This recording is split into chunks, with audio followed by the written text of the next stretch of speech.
देश के किसी भी राज्य का सबसे बड़ा बजट 2025-26 का आज विधानसभा में प्रस्तुत किया गया है।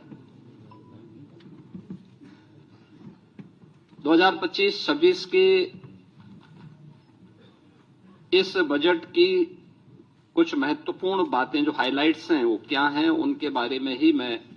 अवगत कराने के लिए यहां पर आपके बीच में आया हूं। आप में से सभी और या ज्यादातर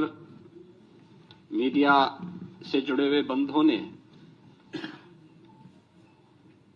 माननीय वित्त मंत्री जी के बजट भाषण को सुना होगा। बहुत सारी बातें ऐसी होती हैं जो मतवार नहीं हो पाती हैं, लेकिन उनका उल्लेख या तो बजट भाषण पे चर्चा के दौरान हो पाता है या फिर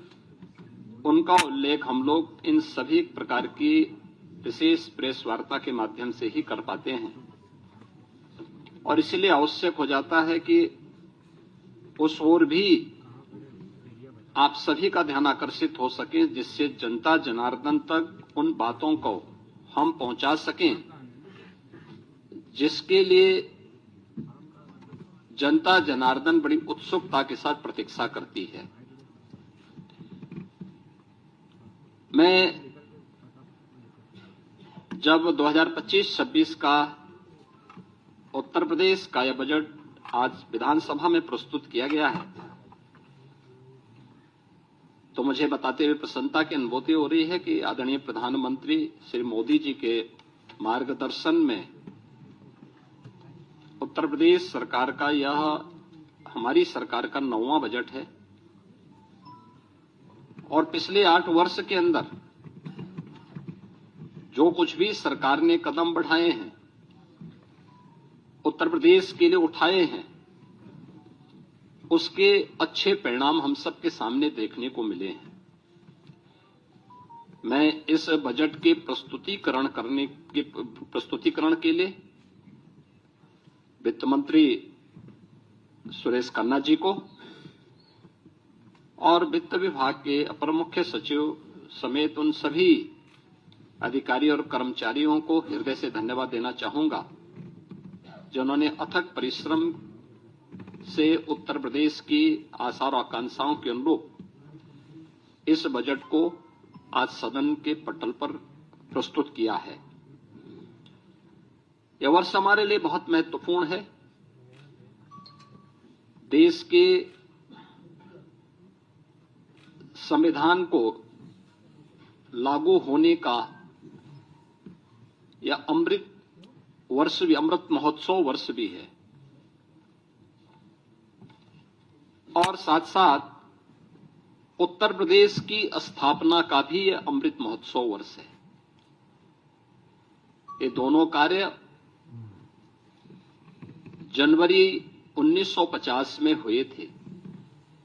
और इसलिए 75 वर्ष की शानदार यात्रा के साथ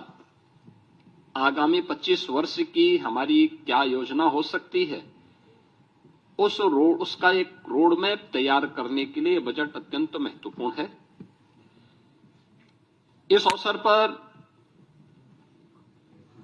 हम सब संविधान के शिल्पी बाबा साहब भीमराव अंबेडकर, जिनके नाम पर डबल इंजन की ये सरकार लखनऊ में बाबा साहब भीमराव अंबेडकर स्मारक और सांस्कृतिक केंद्र की स्थापना कर रही है, संविधान के 75 वर्ष की इस यात्रा के लिए उन्हें विनम्र श्रद्धांजलि अर्पित करता हूं और यह केंद्र बहुत शीघ्र बाबा साहब भीमराव अंबेडकर के विचारों का एक केंद्र बनकर के संविधान की मूल भावनाओं के अनुरूप वंचितों को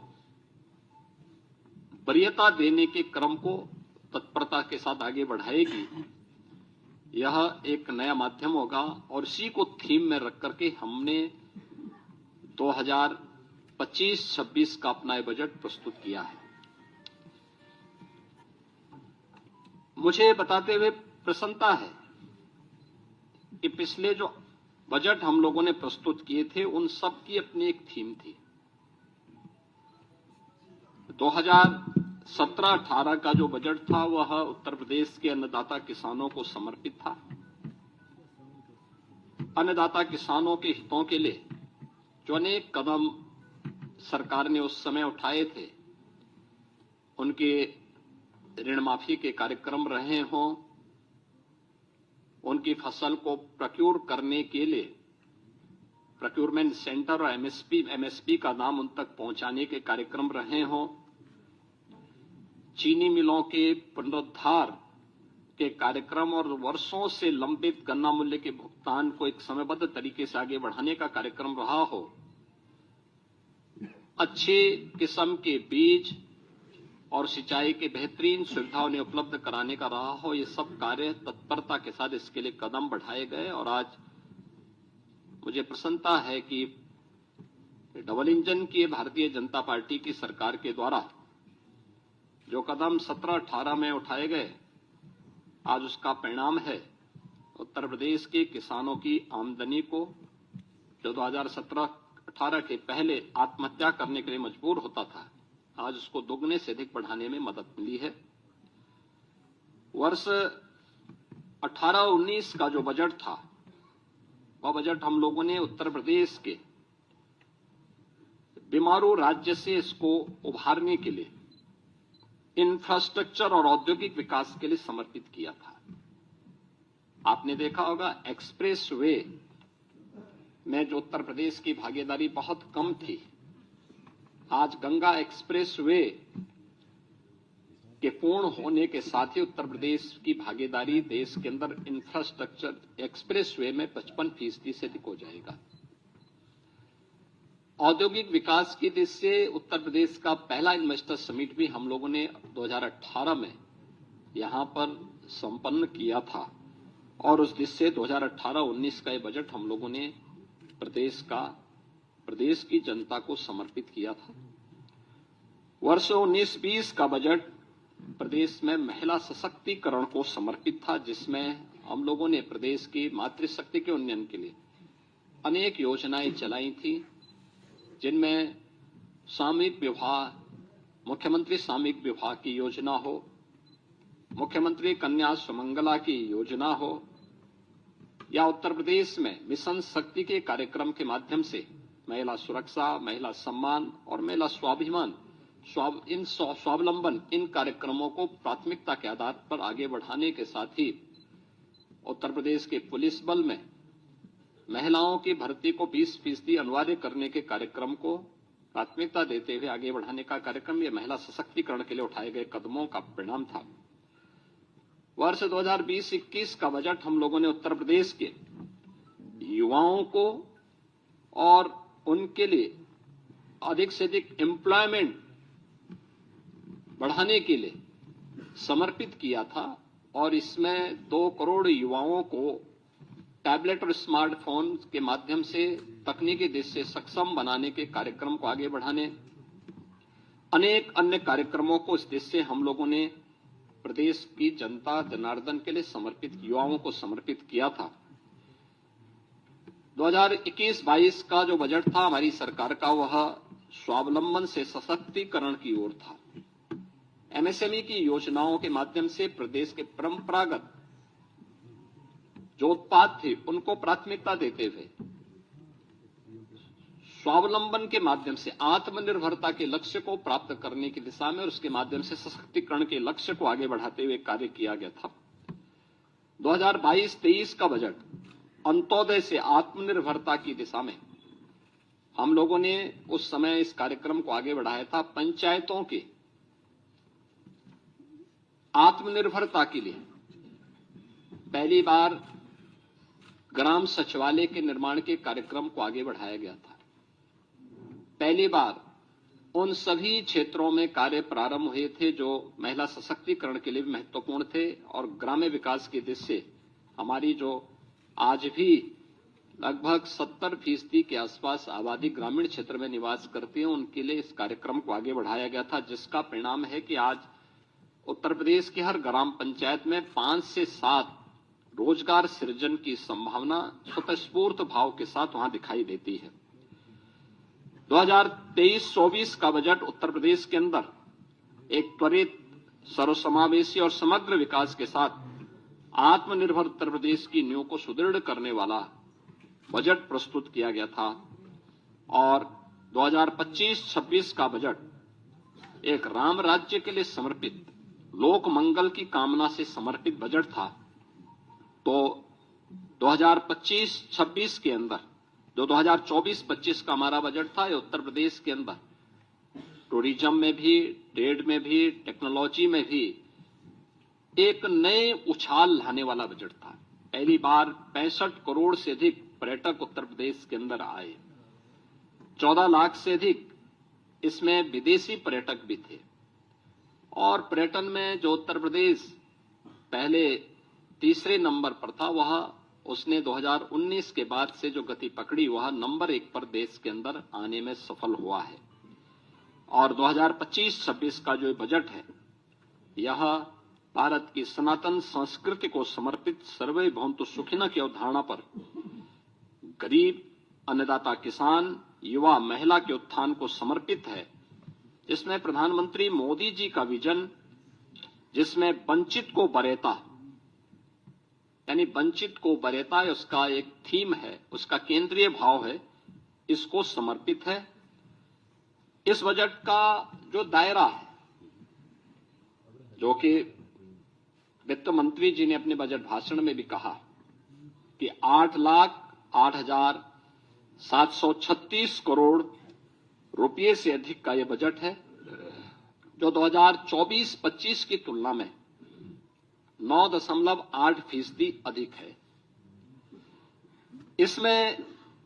एक तरफ जो बजट का आकार में बढ़ोतरी ये राज्य के सामर्थ्य को प्रदर्शित करता है, तो दूसरी ओर यह बजट डबल इंजन सरकार की प्रतिबद्धता को भी दिखाता है। इस बजट में हमने 2,25,561 करोड़ 49 लाख रुपए कैपिटल एक्सपेंडिचर के लिए इसमें प्रस्तावित किया है, जिसके माध्यम से इंफ्रास्ट्रक्चर पर धनराशि जो व्यय होगी, इससे अधिक रोजगार की सृजन इसके माध्यम से होंगे और यह अर्थव्यवस्था को सुदृढ़ करता है। हमने प्रदेश के अंदर 2017-18 में जब उत्तर प्रदेश की अर्थव्यवस्था,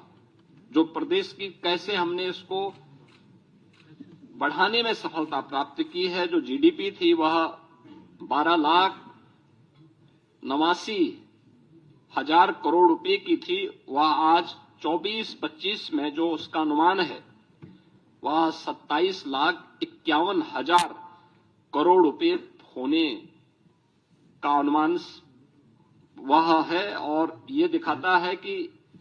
इसमें 3 वर्ष का कालखंड ऐसा था जब वैश्विक महामारी कोरोना जैसी त्रासदी का सामना करना पड़ा था, जो आर्थिक दृष्टि से अत्यंत पूरी दुनिया के लिए, केवल भारत के लिए नहीं या केवल यूपी के लिए नहीं, बल्कि पूरी दुनिया के लिए अत्यंत कठिन समय था। और आज उसी का परिणाम है कि 2016-17 में जिस उत्तर प्रदेश की अर्थव्यवस्था देश के अंदर 6ठी-7वीं अर्थव्यवस्था मानी जाती थी, आज उत्तर प्रदेश ने जो लंबी छलांग लगाई है, परिणाम है कि उत्तर प्रदेश आज देश का दूसरी बड़ी अर्थव्यवस्था के रूप में उभरा है। उत्तर प्रदेश के अंदर इसके लिए हमें रेवेन्यू लीकेजेज को समाप्त करने पड़े थे। टेक्नोलॉजी का अधिक से अधिक उपयोग किया गया था। हमें प्रदेश के अंदर राजस्व प्राप्ति के अपने नए साधन उपलब्ध करवाने पड़े थे। और मुझे बताते हुए प्रसन्नता है कि आज उत्तर प्रदेश ने जो कदम उठाए हैं,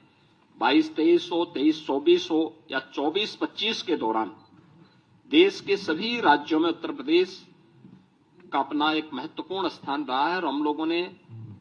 अपने राजस्व प्राप्ति करने के लिए जो कदम बढ़ाए हैं वह अत्यंत सराहनीय माने गए हैं पूरे देश के अंदर, और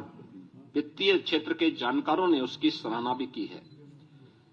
मुझे बताते हुए प्रसन्नता है कि आज का जो बजट प्रस्तुत किया गया है, यह बजट जो कुल राजकोषीय घाटा है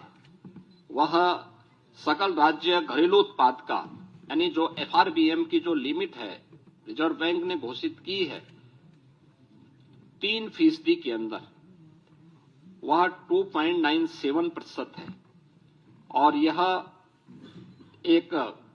वित्तीय प्रबंधन की दृष्टि से एक बेहतरीन कदम माना जा सकता है। राज्य सरकार का बहुत व्यवस्थित वित्तीय प्रबंधन इसको मान सकते हैं। राजकोषीय अनुशासन का भी एक उत्कृष्ट उदाहरण ये अपने आप में है। मुझे ये बताते हुए प्रसन्नता है कि जो नीति आयोग के द्वारा राज्यों की राजकोषीय स्थिति के संबंध में जो उनकी रिपोर्ट आई है, उस रिपोर्ट के अनुसार भी उत्तर प्रदेश को फ्रंट रनर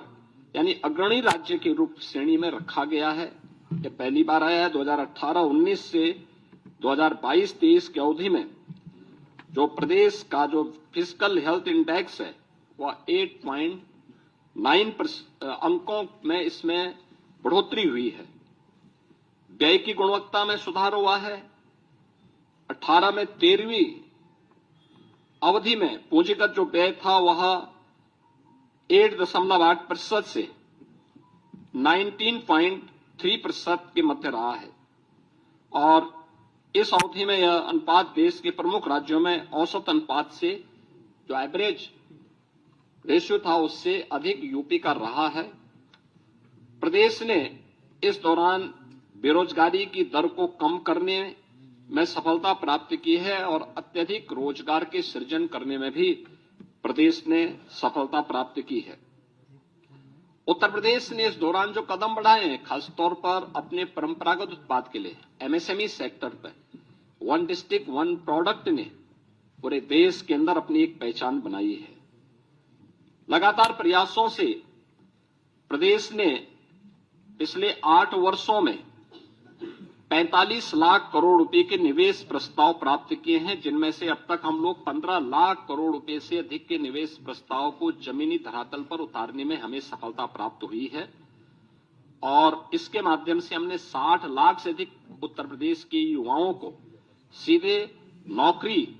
प्रदान करने में भी सफलता प्राप्त की है। हमने बजट में इस बार के बजट में 28,478 करोड़ और 31 लाख रुपए नई मदों के लिए हमने प्रावधानित किया है, जिसमें अवस्थापना विकास के लिए 1,79,131 करोड़ 4 लाख रुपए प्रस्तावित किया है, जो कुल बजट का 22% है। इसमें ऊर्जा क्षेत्र के लिए, सिंचाई के लिए, भारी और मध्यम उद्योग के लिए, नगर विकास के लिए, आवास एवं शहरी नियोजन के लिए और नागरिक उड्डयन के लिए यानी एयर कनेक्टिविटी को और बेहतर बनाने के लिए यह कदम बढ़ाए गए हैं। शिक्षा क्षेत्र में कुल बजट का उत्तर प्रदेश के अंदर शिक्षा के लिए 1,06,360 करोड़ रुपए का प्रावधान किया गया है, यानी जो कुल बजट का 13% है। आप देखते होंगे कि अक्सर शिक्षा के लिए 6% बजट की मांग होती है। उत्तर प्रदेश देश के उन राज्यों में जो 13% केवल शिक्षा पे खर्च कर रहा है। कृषि क्षेत्र में हम लोगों ने जो बजट के लिए प्रावधान किया, जिसमें कृषि और उसके सहायक सेक्टर हैं, जिसमें कृषि है, उद्यान है, पशुधन है, दुग्ध विकास का है, मत्स्य है, सहकारिता है, ग्राम्य विकास, पंचायती राज, नमामि गंगे और ग्रामीण जलपूर्ति का है। इसमें 89,353 करोड़ रुपए प्रस्तावित किया है, जो कुल बजट का 11% है। चिकित्सा क्षेत्र के लिए यह सेक्टर अत्यंत महत्वपूर्ण सेक्टर है। इसके लिए भी प्रदेश सरकार ने 50,550 करोड़ रुपए का प्रावधान किया है, जो कुल बजट का 6% है। इसी प्रकार से हम लोगों ने जो यूनियन बजट में जो अभी केंद्रीय बजट जो देश की संसद में अभी पारित हुआ है, इसमें प्रत्येक जनपद में कैंसर डे केयर सेंटर की घोषणा की गई है और इसके लिए उत्तर प्रदेश सरकार ने अपने प्रस्ताव को भी किया है और बजट में हमने उसके लिए आवश्यक धनराशि की व्यवस्था भी की है कि जिससे हर एक जनपद में हम एक पहले ही फेज में कैंसर रोगियों के लिए डे केयर सेंटर की स्थापना करने की दिशा में कदम बढ़ा सकें। यह हम लोगों ने इस दिशा में आगे बढ़ाया है। मुझे बताते हुए प्रसन्नता है कि इस बजट में होमगार्ड, पीआरडी जवान, ग्राम चौकीदार, शिक्षा मित्र,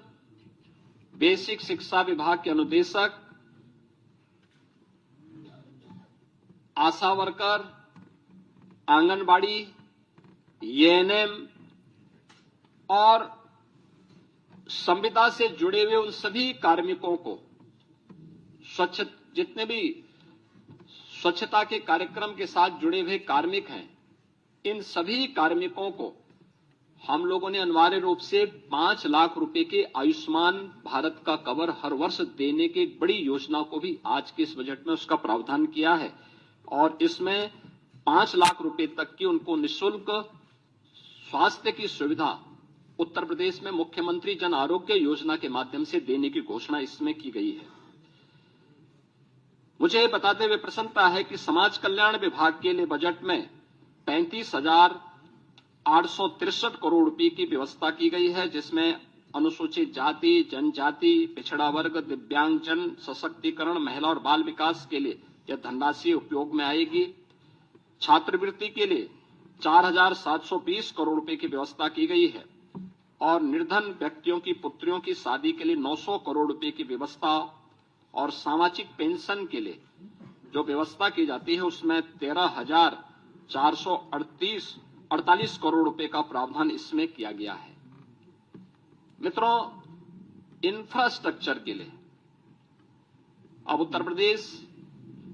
अपने एक सुदृढ़ रेवेन्यू सरप्लस स्टेट के माध्यम से बीमारू राज्य नहीं है। डबल इंजन की सरकार ने 8 वर्ष में जो सामूहिक रूप से प्रयास आगे बढ़ाए थे, आज उसका परिणाम है कि हम भारत की डेवलपमेंट में ग्रोथ इंजन की भूमिका के रूप में एक प्रगतिशील राज्य के रूप में आगे बढ़े हैं। इस बार हमने बजट में 4 नए एक्सप्रेस वे की भी घोषणा की है, जिसमें आगरा लखनऊ एक्सप्रेस वे से गंगा एक्सप्रेस वे से आगरा लखनऊ एक्सप्रेस वे तक यानी बाया हरदोई फर्रुखाबाद तक, इसको हम लोगों ने एक तो इसके लिए बजट का प्रावधान किया है। दूसरा, गंगा एक्सप्रेस वे को प्रयागराज से मिर्जापुर, वाराणसी, चंदौली और पूर्वांचल एक्सप्रेस वे के साथ जोड़ते हुए फिर पूर्वांचल एक्सप्रेस वे को इसी मार्ग से ले जाते हुए शक्तिनगर सोनभद्र तक जोड़ने के लिए भी एक घोषणा इसके साथ हम लोगों ने की है, जिसमें बिंद एक्सप्रेस वे के रूप में हम इसको जोड़ने जा रहे हैं। गंगा एक्सप्रेस वे को मेरठ से हरिद्वार तक जोड़ने के लिए भी हम लोगों ने इसमें आज के इस बजट में इसके लिए धनराशि की व्यवस्था की है और गंगा एक्सप्रेस वे को ही हम लोगों ने बुंदेलखंड एक्सप्रेस वे के साथ जोड़ने के लिए भी धनराशि की व्यवस्था आज के इस बजट में प्रस्तावित की है। प्रयागराज में महाकुंभ के अवसर पर इस बार हमारे जो अनुभव रहे हैं उसको देखते हुए हम लोगों को ये अनुभव हुआ है कि वहां पे आवागमन को और सुगम बनाने के लिए 2 नए ब्रिजेज बनाने बहुत आवश्यक हैं। एक शास्त्री ब्रिज के साथ पैरेलल गंगा नदी के ऊपर और एक यमुना नदी के ऊपर जो नैनी में सिग्नेचर ब्रिज है उसके पैरेलल एक नए ब्रिज बनाने के लिए इसके लिए भी धनराशि की व्यवस्था हमने यहां पर की है। मुझे बताते हुए प्रसन्नता है कि मॉडर्न टेक्नोलॉजी में लखनऊ को आर्टिफिशियल इंटेलिजेंस के एक केंद्र के रूप में, एक हब के रूप में विकसित करने के लिए भी धनराशि की व्यवस्था यहां पर की गई है। इसके अलावा प्रदेश के अंदर प्रत्येक मंडल स्तर पर प्रदेश सरकार ने एक कन्वेंशन सेंटर, ये कन्वेंशन सेंटर जो भी हमारे बनेंगे जिसमें बड़े पैमाने पर हम लोग वहां के सार्वजनिक कार्यक्रमों को आयोजित कर सकेंगे, इनके निर्माण के लिए हम लोगों ने धनराशि का प्रावधान किया है। और ये सभी नगर निगमों में, खासतौर पर प्रदेश के अंदर सभी नगर निगमों में और खासतौर पर उन नगर जो हमारे कमिश्नरी हेडक्वार्टर हैं, उन पर पहले चरण में हम इसको करने जा रहे हैं। प्रत्येक ग्राम पंचायत में एक उत्सव भवन बनाने के कार्यक्रम को भी बजट में प्रावधान किया गया, जिसमें शादी ब्याह के हैं, कोई मांगलिक कार्यक्रम है, कोई सार्वजनिक कार्यक्रम ग्राम पंचायत स्तर पर करने हो, तो यह एक नई उपलब्धि ग्राम पंचायतों को उपलब्ध करवाई गई है। यह कार्यक्रम भी हम उसको आगे बढ़ाने के लिए, इस कार्यक्रम को भी हम उसके साथ जोड़ने जा रहे हैं। इससे रोजगार का भी सृजन होगा और ग्राम पंचायत को, उसी ग्राम पंचायत में तमाम प्रकार की सुविधाएं उसके माध्यम से मिलेंगी। मुझे बताते हुए प्रसन्नता है कि डबल इंजन सरकार के द्वारा प्रधानमंत्री मोदी जी के नेतृत्व में पिछले 8 वर्ष के अंदर प्रदेश के अंदर उठाए गए कदमों का परिणाम है कि उत्तर प्रदेश में 6 करोड़ लोगों को गरीबी रेखा से ऊपर उठ करके एक सामान्य जीवन यापन करने का एक सुगम मार्ग इस डबल इंजन सरकार ने प्रशस्त किया है। और इस बार गरीबी पर पूरी तरह उसका उन्मूलन करने के लिए सरकार ने जो यूनियन बजट में भी अभी हाल ही में जो बजट प्रस्तुत किया गया, उस बजट की जो थीम है वह भी प्रधानमंत्री मोदी जी ने उसमें जो महत्वपूर्ण प्रावधान किए हैं वह वही एक की $5 ट्रिलियन की इकोनॉमी बनने के लिए भारत के लिए आवश्यक है कि वह जीरो पॉवर्टी के लक्ष्य को प्राप्त करे। और उत्तर प्रदेश देश की आबादी का सबसे बड़ा राज्य है, सबसे बड़ा चैलेंज हमारे सामने है। हमारा सर्वे लगभग पूरा हो चुका है और हमने बजट में उसके लिए प्रावधान किए हैं, दोनों प्रकार के प्रावधान किए हैं। एक, जिनके पास जो सुविधा नहीं है उन गरीबों को उन सुविधाओं के लिए, चाहे वह विभिन्न विभागों के साथ मिल करके या फिर एक मुश्त उसको उस व्यवस्था के साथ जोड़ने के लिए, इसके लिए धनराशि की व्यवस्था, जीरो पॉवर्टी को, उस टारगेट को अचीव करने के लिए भी हम लोगों ने इस व्यवस्था में की है। और इसके लिए एक व्यवस्था दी गई है कि हम उस लक्ष्य तक उस परिवार को लेके जाएंगे कि मिनिमम वह परिवार के एक व्यक्ति को रोजगार भी मिल सके और उस परिवार में कम से कम 1,25,000 रुपए की एक निश्चित आय, वार्षिक आय उस परिवार के व्यक्ति को रोजगार या किसी न किसी काम के माध्यम से उपलब्ध करवा सके।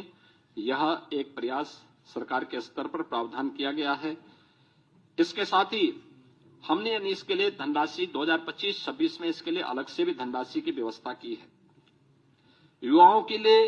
हम लोगों ने एक व्यवस्था की है और इसमें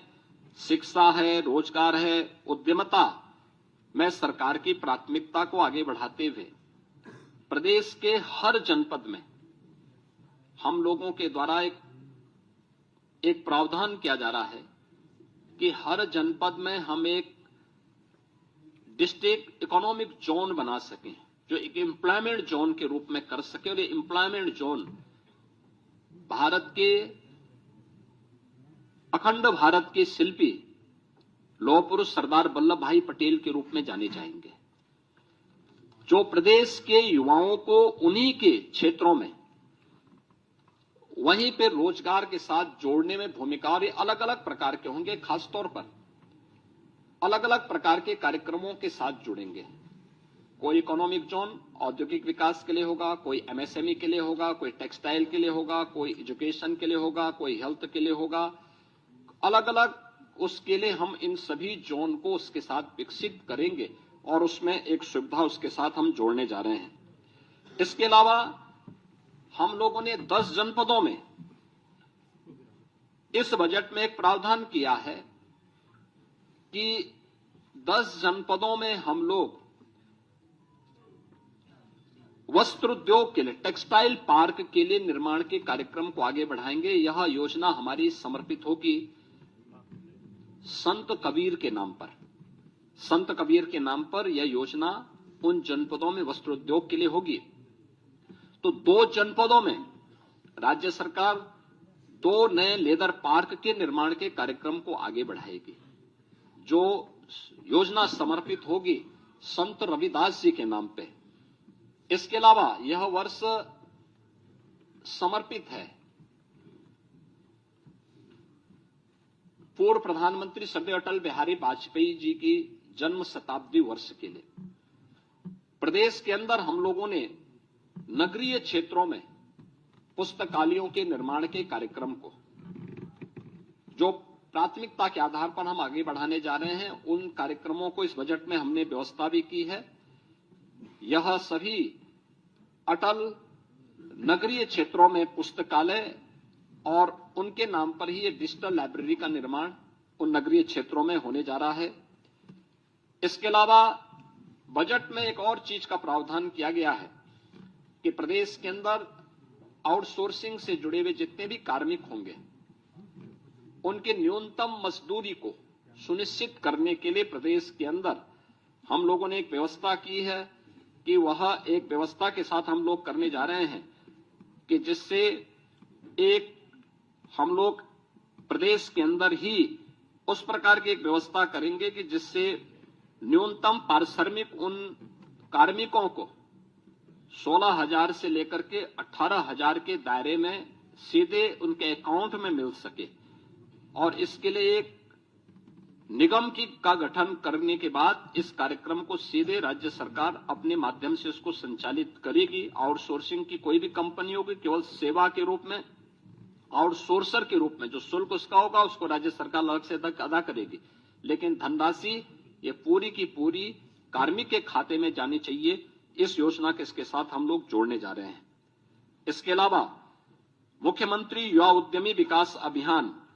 यह एक बड़ी योजना है और मुझे बताते हुए प्रसन्नता है कि अभी हाल ही में उत्तर प्रदेश स्थापना दिवस के अवसर पर हम लोगों ने इसको लॉन्च की थी। अभी 1 महीना भी इसका पूरा नहीं हुआ कि योजना की प्रगति और प्रोग्रेस से आप जान सकते हैं कि अभी 98,000 से अधिक युवाओं ने इसमें आवेदन किया है। 76,000 आवेदन बैंकों को प्रेषित किए जा चुके हैं। 16,000 मामलों में ऋण स्वीकृत हो चुके हैं। 6,000 ऋण वितरित भी किए जा चुके हैं। और आगामी वर्ष के लिए हम लोगों ने फिर से 1 लाख ऐसे युवा उद्यमी के लिए भी धनराशि की व्यवस्था राज्य के बजट में की है। 1,000 करोड़ रुपए की बजट की व्यवस्था इसके साथ हम लोगों ने की है। उत्तर प्रदेश वानिकी के क्षेत्र में हम लोगों ने काफी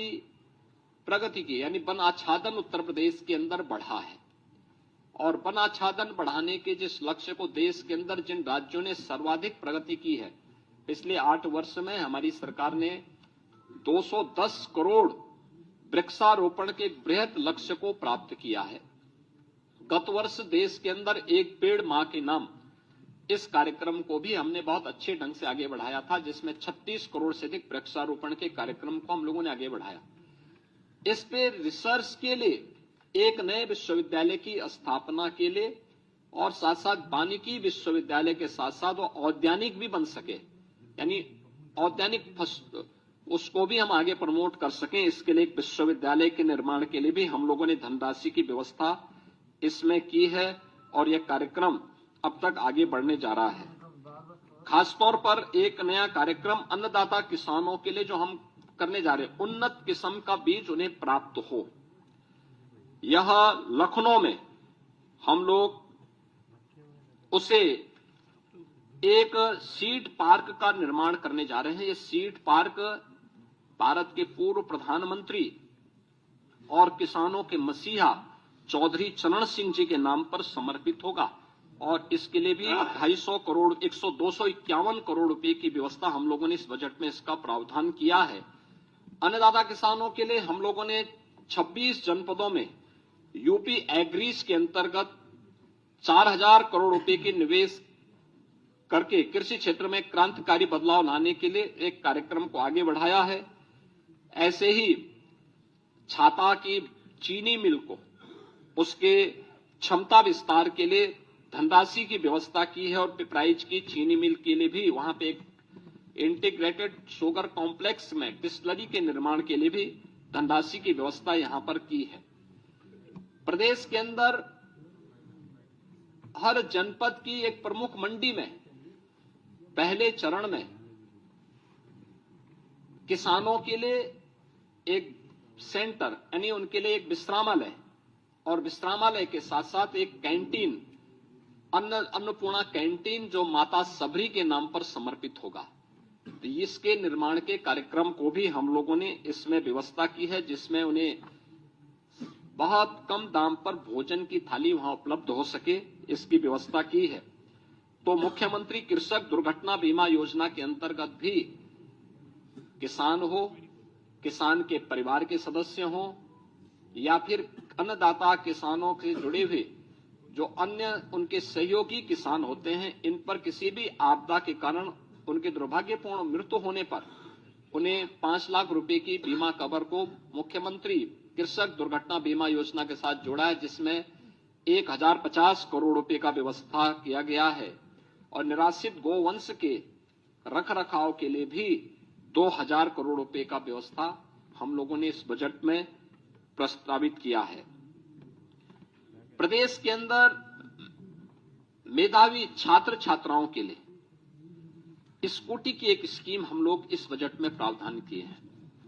जिसके लिए 400 करोड़ रुपए की व्यवस्था की गई है, जिसमें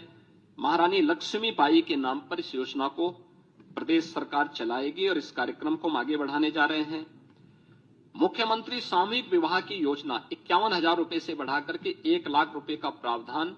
और इसके लिए भी हम लोगों ने अब तक 4 लाख से अधिक गरीब बेटियों की शादी इसके माध्यम से की है। अब इस राशि को बढ़ाकर के किया गया, इसके लिए धनराशि का प्रावधान किया गया है।